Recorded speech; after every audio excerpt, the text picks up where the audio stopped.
I love Bluey. It captures this magic in children's cartoons that few shows are able to achieve. Any children's show is meant to instill good values into the audience, so that the influence-prone kids are meant to pick up on the nuances of the characters, and then they can use that to develop a perception of the world. That's why shows directed to children have this pressure to demonstrate good morals and ethics. They're targeted to a portion of the population which is prone to impactful long-term influence. A good show can do more than that. A good show doesn't need to rely on easy-to-target kids to convey a message or learnable meaning. A good show can present its morals so that every viewer, no matter their age category, gains both enjoyment and meaning. I still go back to old cartoons that I used to watch as a kid, and it's staggering just how much some of them hold up. Some people demand too little from animation, claiming it's supposed to be bad because the shows are for kids, but really that's just not true. A show doesn't need vulgarity or gore in order to present its ideas. It doesn't need sophisticated writing or intense cinematography. Hell, sometimes the show may not even make sense, but if it can convey emotions and messages in a way that's digestible to all audiences, then it exceeds being a kids show. Some of my all-time favorite movies and shows are those intended for audiences far below my age group, a trend that will likely be common for a lot of people watching, and a recent craze which has taken over the internet about a show coming from Australia has sort of proven my point on that. Admittingly, I was hesitant on Bluey at first. I thought it was just going to be annoying and stupid, and something that furries had just taken a huge liking to because Bandit was dad material or something. Like, it's furries, that's not an outlandish assumption to make, but the show itself is extremely compelling. For one, I spent many afternoons in bed or on my couch watching through episodes of the show, and when I look at any form of media, I take most interest in writing and characters. If I don't like the writing or the dialogue, or the main character is just so unlikable to me, I can never get into a show. And sometimes writing can make the characters feel like they're playing a caricature of themselves. Like I'm not watching actual people talk, just machines made out to act like characters. That's why authenticity matters a lot to me, as to not break my immersion in a show or franchise. To back that up, if I find the plot that these characters travel upon to be engaging and interesting, concluding in a message for me to take away, or I just find one of the characters hot, something my dad once told me is to never pass up on opportunities. So hey, if there's an adult character in a piece of media that I find attractive, then I'm game. The characters in Bluey are in a natural setting with writing to make them feel authentic. For example, Bluey uses real child voice actors, but not in a way to make them overbearing or annoying. Instead, they're in a way that makes them feel like a relatable innocence.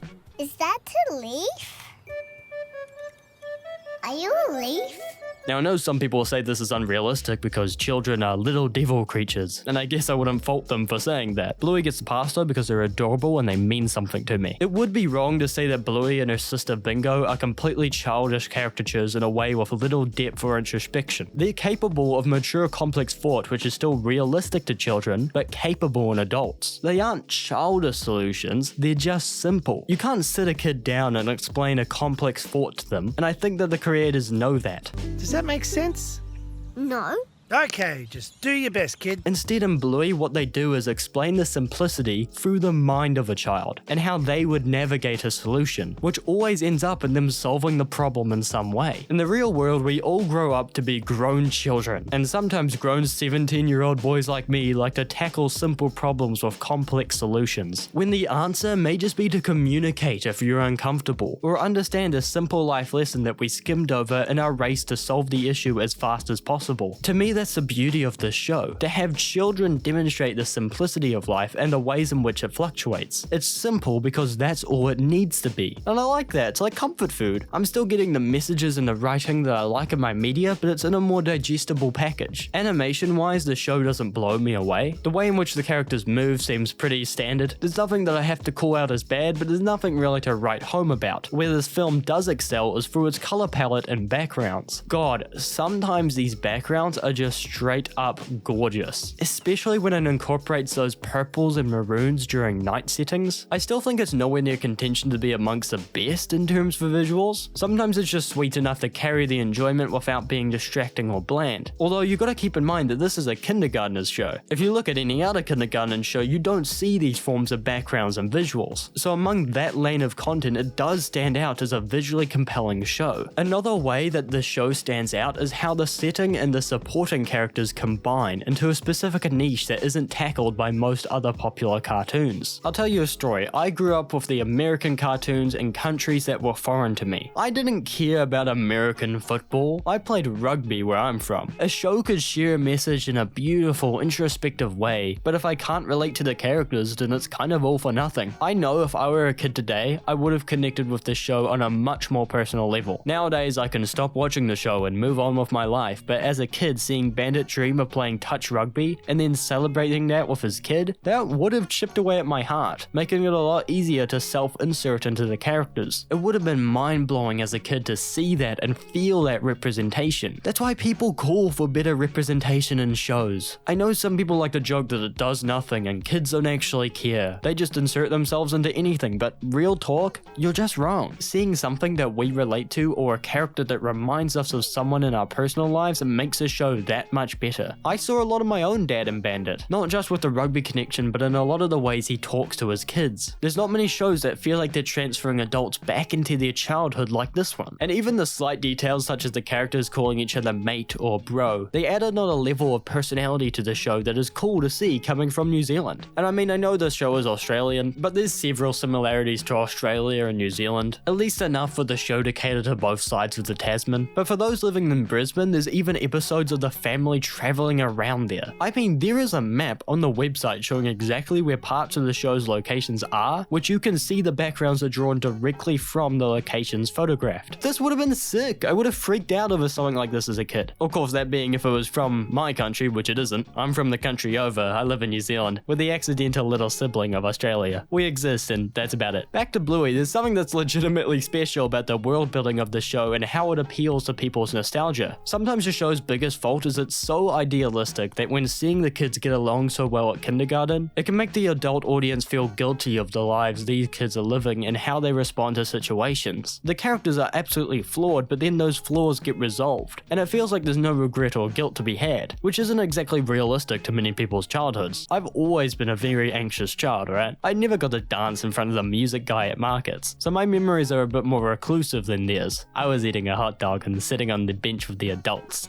It's why moments in the show like one of the kindergartners in episode 17, Calypso, who's sitting alone because he's too tired to play games, it's just such a sweet inclusion. Or the inclusion of Jack Russell, who's a pup with ADHD in episode 16 of season 2. The writers didn't need to include these characters. They just got added because some kids are like that. Kids are simple beings, yes, but they're still human. And humans are 3D, even 4D creatures, with depth and nuance to them. And the kids in the show share those same qualities, with their own individual personalities that conflict and resolve. A lot of the first season feels like establishing these personalities, like an invitation into the world where you get a feeling for the characters and surroundings. You can point at the screen and say, I have a memory like that, oh I did that with my dad, and maybe you get a little emotional reliving some of those memories and experiences. But most of the nuance to the writing comes after season 1. It's in season 2 and 3 where the characters are fully established, and the writers have this freedom to really hone in on each episode. There is a clear improvement in how the writing changes going on into these later seasons. But that's not to say there isn't any depth or hard-hitting topic in the first season. Take season 1, episode 38. They waste no time establishing death as a concept in the show. Bandit and Bluey find a budgie on the side of the road, and despite doing everything they can keeping the bird warm and taking him to the vet, the bird doesn't make it, with the veterinarian having to tell Bluey that the budgie has died. Sure, to our adult brains, this is a very simple form of death. It's not that impactful, they didn't know the bird, but this is a children's cartoons, and they've tackled this concept so directly. And another example would be my favorite episode from season 1, Camping. This episode is what I mean when I say there's legitimate messages for adults and children in this show. Let me explain. I think there's two key messages in this episode. First is the inclusion of other races and the problem of a language barrier between kids. This can obviously be an issue in, say, school, where there could be mixed languages. By the time someone is in school, they may not have developed English as a second language. So when Bluey goes camping for a few nights with his family, he meets a new friend who has trouble speaking English. Because of this, they have trouble communicating and playing games together, so Bluey has to devise other ways to communicate, like through drawings and diagrams. Exchange students in school can often feel isolated or lonely due to their impaired English skills, so teaching kids how to interact and join them into games is great. And then the episode begins to get emotional, because goddamn, camping is a fun activity, but like most activities, camping is finite. So after all the fun and games with her new friend, Bluey doesn't realize that this new friend friend has to leave. The language barrier made it difficult for the friend to tell Bluey they're leaving. So Bluey wakes up one day to an empty tent patch where her friend once was. It's meant to symbolize that friendships, just like camping, can be finite. People come and go from our lives, and many times the friends that we hold close in our lives come to drift apart over time. This isn't by any fault of our own or some rivalry that sets us apart. It's just our worlds expanding out and away from everything else. The point being, the universe can be harsh, but we're meant to appreciate the moments that it gave us. Special people come and go, but their impact on us persists. And maybe, just maybe, that's enough. This episode to me is an example of a lesson episode, where Bluey learns something that is supposed to be applicable to the audience watching. These episodes are separate from any sort of story-driven episode. Those are meant to show the characters interacting in a more quirky sort of plot. I probably prefer the lesson episodes as they tend to have more nuance to them, but I cannot deny some of the incredible writing that takes place in the story-driven episodes. Writing that is truly explored in season 2 and 3. The epitome of this writing, the zenith of the show where it reaches its full climax, is to me season 2 episode 24 Flat Pack. This episode simultaneously tells the story of both evolution and religion. See, while mom and dad are doing the arduous task of putting together a flat pack, the girls create improvised games out of the discarded materials that the parents throw away, starting with the bubble wrap from the packaging, which the girls lay on the ground as water, beginning their journey of evolution as fish. Bluey, their older sister, plays the mother fish with Bingo as her baby fish. The parents then throw down cardboard, which lands conveniently next to the girls. The girls interpret this as land, so they evolve to become frogs. Aging with it, Bingo is now a toddler. They progressively become more advanced as the parents begin to throw down more items. Cardboard rolls act as lizard tails, then thinner cardboard curls up into what the girls interpret as a volcano. Obviously this means the girls will evolve into dinosaurs. Bandit trips, toppling the dinosaur girls and the volcano to simulate an extinction, leading into the next stage of evolution as birds. Then this leads into small four-legged animals that live under snow. Next, with the help of a spare piece of construction, they become primates. By this stage, Bingo has grown up and is old enough to swing with Bluey. Climbing around as primates does take a lot of energy, however, so to compensate, the girls start to walk on 2 legs. Here they reach the final stage of evolution, left as humans to make cave paintings and eventually craft complex structures that act as societies. Now, as a modern civilization, they have nowhere else to go, but the story doesn't end. All while the girls are playing out evolution, the parents are providing the materials to play. They are in this sense the creators, giving life and watching it progress. For example, the parents notice the girls playing and in a moment of pride proclaim, "Aw, we made them." They are both literally and figuratively the man upstairs, standing on the porch and passing items down. To these children, they are like gods, who have laid the path for them to follow. And in time, Bluey is now old enough to leave in a spaceship, marking the point where society invents complex technology. And Bluey is now reusing one of those cardboard rolls as a cane. Bingo thanks Bluey for the care and work she put into playing with her, before setting off in her spaceship. Alone, Bluey is now beckoned to join the parents upstairs. Geoff Bush's beautiful work begins to play out in the music, and when Bluey accompanies the parents, the dad gives one final line. This is heaven. End scene. Thanks for watching Bluey. Truly hats off to the writers for creating a piece of media that incorporates both messages of religion and science into one compact 7-minute episode. It's an episode that would appeal to both types of families. I don't think the child audience watching will pick up on both themes unless they were distinctly raised at an early age to understand both concepts of evolution and God. I know as a kid I would have picked up on some of the evolution themes, but now as an adult I realize that they symbolically killed fucking Bluey. I was actually shocked watching this episode. It took me so off guard. The writing here is just amazing. It's detailed, it's clever, it's emotional, but it's still so simple. And the music is just gorgeous, not just here but throughout the show. And it no doubt carries some of the emotional weight that follows certain episodes. And I find that in season 2, the morals of each lesson episode become more important as well. Take the very first episode of season 2, Dance Mode. Bingo struggles to voice her opinions, allowing people to take things from her or make decisions on her behalf. behalf, when inside she doesn't actually want that to happen, saying yes to fit in or give someone else what they want. The show puts this in a very simple way for children. Bingo, sometimes does your outside voice say yes when your inside voice really means no? A message of this magnitude is something seldom discussed in previous generations. Any concept of inside versus outside voice and conflict on what we say versus what we mean doesn't get explained. It's both impressive and important that a show marketed to kids does cover these topics, and does it in a way which children can process and internalize. I'm not done either, we can be here talking all day about this show's writing. There are some really important messages that are taught. Like in episode 7 season 2, the lesson is you can't always fix everybody. People get sad and you can't always be there for them. Some episodes are made even directly for parents like Mum School, Fancy Restaurant or Baby Race. The last of the three is my personal favourite. It tells a magnificent tale about Bluey during her early developmental phase, learning to sit, crawl, stand, and eventually walk, all alongside the other children and their mothers at Mum School. Bluey's mother Chili feels pressured to compete against the other mothers for her child to be the first to reach the walking and crawling stages, which is represented in the title Baby Race, a race between the mothers to see whose baby is the fastest learner. When Bluey had trouble achieving this before the other children, Chili felt inadequate as a mother, feeling like she was doing everything wrong and was failing to be the mother she wanted to be. Her savior came in the form of another mother from the school, who has already raised children before, reassuring Chili by looking directly into her eyes and saying, "You're doing great."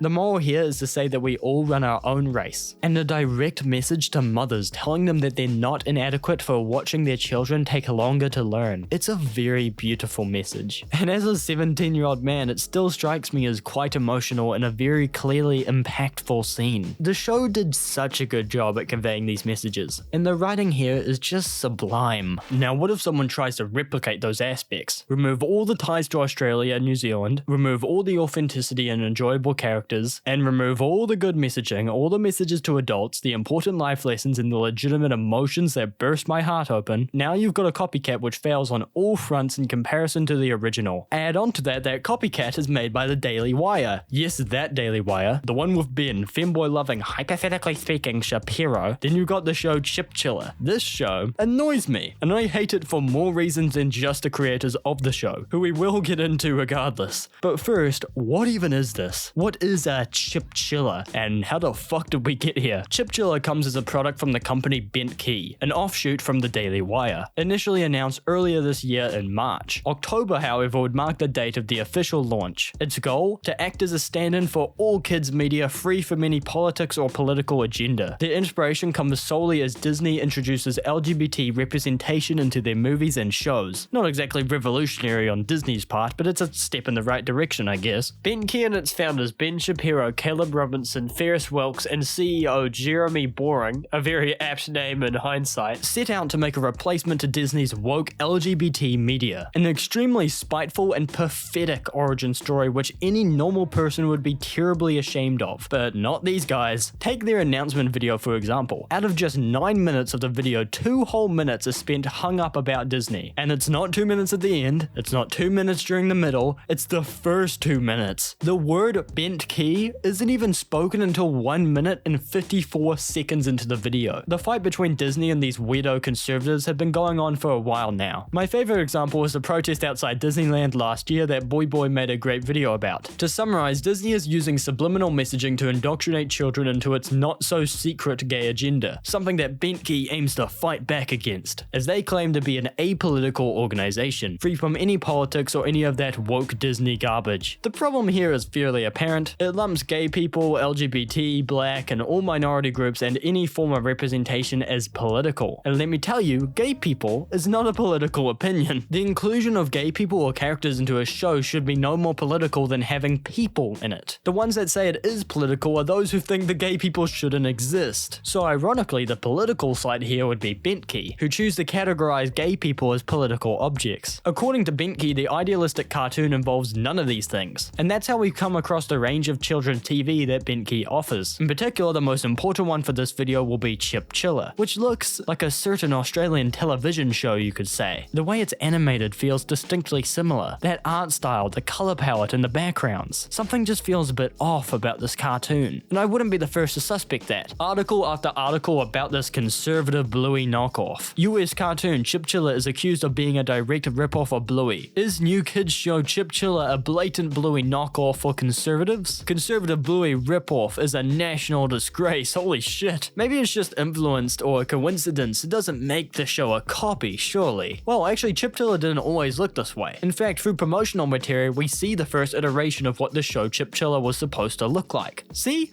how different they look? They have a much more sketchy drawing style to them. Something that looks a lot more like an older style of children's animation, and low-key looks pretty good. Growing up, I never was a fan of this style. I think back to something like Rugrats, which I never watched because I just wasn't a fan of the way it looked. But this version of Chip Chilla looks a lot better than the cheap, shitty knockoff version they ended up going with. I have no doubt that they did this for two reasons. 1. Budgeting restraints made the style a lot harder to animate a full season of. 2. They saw the excess of Bluey and went, started getting dollar signs in their eyes. I actually hate the way the characters look in Chip Chilla. It tries to replicate Bluey, but in the most piss poor way. Maybe it's the eyes. Like if you look at the design in Bluey, the characters have got this egg shape to the eye, whilst Chip Chilla got this perfect circle. Most of the show doesn't look awful, but the mother especially looks fucking terrifying. And the show doesn't look entirely terrible. It's animated well enough, and it doesn't take away from the show or anything. It's just there. A worse but still palatable version of Bluey in terms of animation quality. Finally, for the making of the show, how much did conservative values play a role in the making of the show and its messages? Well, to be honest, I wouldn't call the show conservative. There are certainly elements to the show which are derived from some more extreme conservative roots, but really the family is just traditional. The family follows existing customs, it doesn't break any boundaries, it doesn't teach acceptance, it's exceptionally dull. The most conservative aspect of the show is the kids being homeschooled. Let me explain. Homeschooling can be fine under good conditions. I've had friends who've been homeschooled and they've done well academically and socially. They may not agree with the social part, but they got friends quick when they started public schooling. What's different in this show is the motive. Why were these children homeschooled? And what reason would the DailyWire want to put that in their show? This is because of a conservative trend where parents remove their children from school as a protest to the education they're receiving. This isn't exactly valiant, mind you. Often this is in retaliation to what they describe as indoctrination or racism against white people for teaching critical race theory or gender theory. I can't say that the show itself expresses these views or forces conservative value down viewers' mouths. If a child were to watch this, they probably wouldn't pick up on any negative ideologies. But let's be honest, the families watching this are highly likely to be DailyWire consumers, so they're getting those values somewhere else. Now we can move on to the actual show itself. I have watched every single one of the publicly available episodes of this show. With that information, I can conclusively say that I do not like this show. It delivers its message in such a sloppy way that fails to keep my attention or remember after viewing. The characters are so watered down into just being entitled, snot-nosed brats. Even when they learn a lesson, I feel almost no character development. Like I'm stuck in a perpetual loop of snarky entitled characters doing something stupid, they trash their house and then they learn a vague lesson that changes nothing. They really do trash the house, by the way. Many times throughout the show did they absolutely decimate their property. The kids nearly burn down the goddamn house while the parents do literally nothing. It's infuriating. The parents are so goddamn incompetent at their job as parents. The first episode literally opens up with the dad playing with his food before throwing pancakes on the wall. It should be telling that the opening scene shows the dad being incompetent, but that didn't stop me from watching every other episode. After episode 1, the parents get progressively more terrible and negligent to their children. This is best described through episode 8, Community Garage Sale Day. The story of this episode follows a fairly rudimentary plot at first. Each of the families around the neighborhood gather together as their community is putting out garage sales outside their homes, which if you didn't know involves families putting prices on old items they want to get rid of before selling them outside the front of their house. Sometimes they may put a little ad in the newspaper so people know what's going on. This concept actually seems pretty fun to me. My dad and I used to go to garage sales all the time as a kid, so this episode could have been a really nostalgic watch. But oh boy, did my childhood not get relieved that day. And I'm thankful because of what Chip had to go through would have been traumatizing to anyone. It's a miracle he's still okay. What actually happened is they were all given $1 to go around and find the best item they can, and whoever comes back with the best item wins their little competition. Chip, being a child and unsupervised, goes around to the stranger's home and breaks a vase that they were selling. In response, the old man gets up from his chair and chases Chip around the neighborhood. The parents are are nowhere to help him, by the way. There are scenes of Chip hiding and trying to make as little sound as possible to not lure the man in his direction. When Chip does get caught, however, the man draws a big old smile, notices his love of dinosaurs. Then this old man who does not know this kid puts an arm around Chip to follow him back to his own home to, quote without word of a lie, show him something. I am not sure if this is the message you want to show the kids. I know Bluey handled some pretty hard-hitting topics, but oh my god, kidnapping was not one of them. They end up going to this man's garage to talk about dinosaurs, but the problem of following an old man so he can show a little child something is never resolved. The parents never learn about it, it's never discouraged. Chip just gets lured away in this episode as his neglectful father doesn't seem to notice. I am not sure what the writers were thinking and if they thought this was a good idea to put into the episode. Did they consider the possibility of a child getting the wrong message from this? You know, instead of getting the actual message from the show that is, and I quote, "You did find something of value, buddy, and it didn't cost you a thing." I'm genuinely not sure what the actual takeaway from this episode is supposed to be. Is it interpretive? Kids can't interpret things, they need guidance. Something that you don't seem to give, Dad, whose name is Chum Chum and is voiced by Rob Schneider. The undertones of this rabbit character are so creepy and sexual, I don't know why this is here. I guess it does make sense to put him in an episode that also features Matt Walsh, whose voice acting is so good, by the way. His kids talked right over all of his lines. I shall defeat Captain Brontor, for he is weak,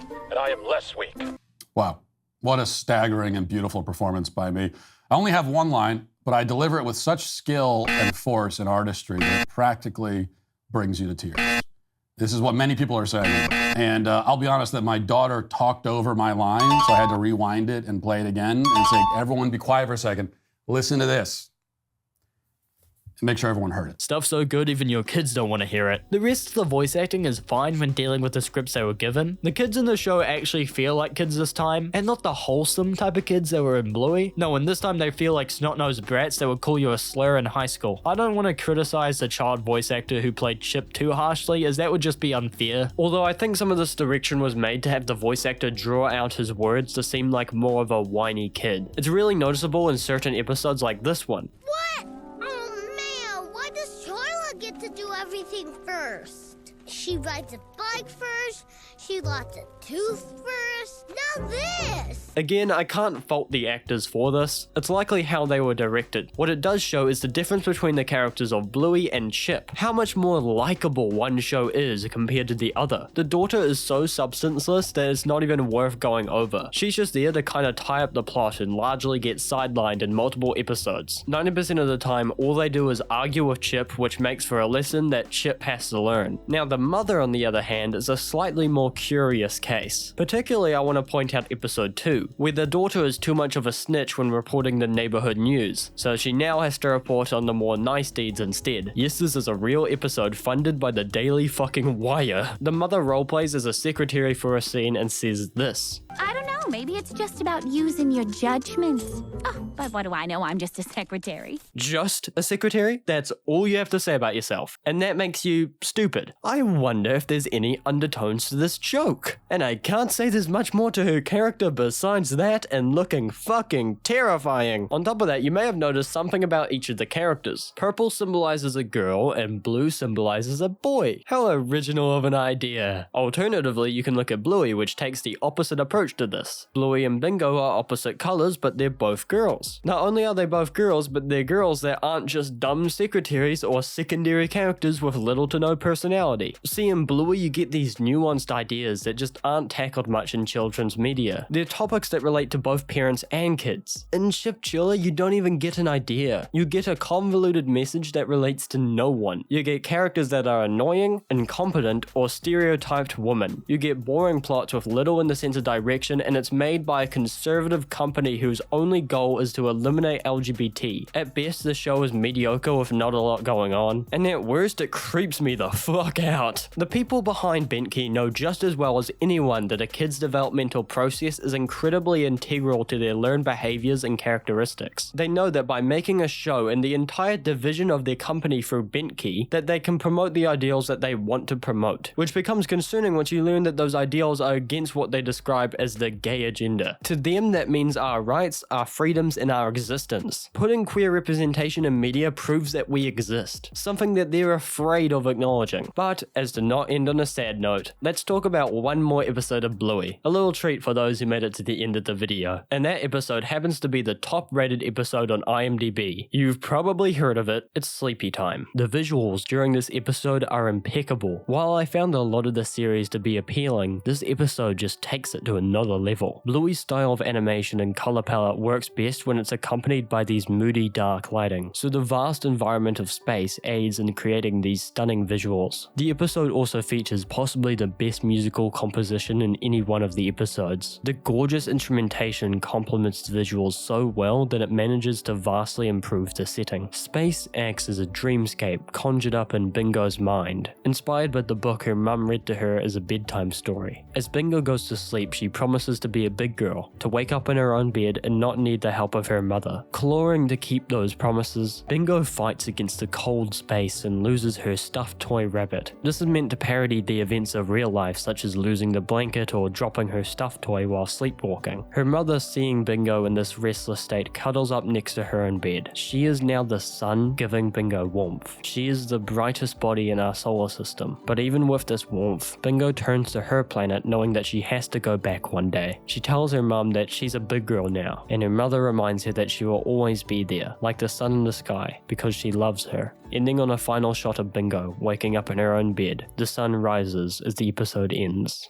I don't know if Bluey's success could be attributed to the mental health of the world. How a show is able to connect so many people over themes of growing up, loss, and relationships, or if it's attributed to its art style, its animation, and its quirky Australian humour, but my god, it does a fairly good job at it. I know I'm probably making it out to be more impactful than it really is, but it's a late night right now, and it's been a really long week for me. I don't just look at the show with amazement over how its messages are shared or the emotions that pour out in some of the episodes. I look at it with posterity, knowing that future generations will have a chance to consume these messages. Shit, I want to have kids someday. Hell if I can teach them all of these things. I'm only human, I'm just one guy. I can't be perfect as my videos and handsome appearance make me out to be. Tools like TV shows and cartoons are vital for the youth. They're powerful, and unlike Benckert or whatever the fuck productions, they shouldn't be made out of spite of other companies or gay people. They should be made because the creators actually care. And if that doesn't show in Bluey, I don't know what does. Thank you for sticking around and throughout this unnecessarily long video. I really wanted to make something quick and easy, but I forgot that I can enjoy things and I like talking about them. Make sure to subscribe and check me out for what I'm doing going forward. I have some more passion project type videos in the works, so stay tuned for all of that jazz. Thank you all again, and I'll see you losers next time. Peace.